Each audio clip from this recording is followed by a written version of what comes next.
سعات 8:30 ئاگادارکراینەوە بە شکانی بۆڕی ئاوی ئیفراسێ جۆری GRP لە نزیک وێزگەی پاڵاوتنی ئاوی ئیفراسێ دەست بەجێ بێگومان پرۆژەکە کوژێنرایەوە و تیمەکانی چاکردنەوەی تۆڕەکانی بەڕێوەبەراتی ئاوی هەولێر خۆیان ئامادە کرد و چوونە شوێنی شکانی بۆڕێکە و پرۆسی چاکردنەوە کە دەستی پێ کردیە و ئەوەی ئەمە تەوەقع دەکەین ئینشاءالله لە حدودی 12 تا 15-16 ساعات بتوانین بۆڕێکە چاک بکەینەوە دووبارە ئاو بگەڕێتەوە بۆ ناو شاری هەولێر. چەند گەڕێک بەهۆی ئەو شکانەوە بێ ئاو دەبن؟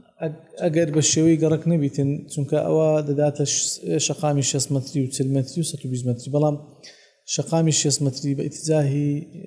بابلی مزگەوتی جەلیخایەت لە تەیراوەی ڕاتاوەکو ئیسکان لە سەریتی و لە 40 مەتریش لە نەخۆشخانەی لەدایک بوون لە سەریتی تاوەکو دەگاتە جێدەی خەبات، لە 120 مەتریش لە داخلی 120 مەتری لە خارجەکەینا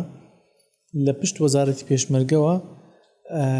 بە بۆڕێکی 700 تاوەکو دەگاتە شەقامی کەرکووک.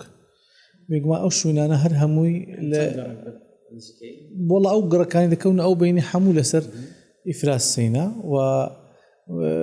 ئێستا بەڵام ئیفرازەکانی دیکە بەڕاستی هەم فریاگوزاری و ئیفرازیە کود و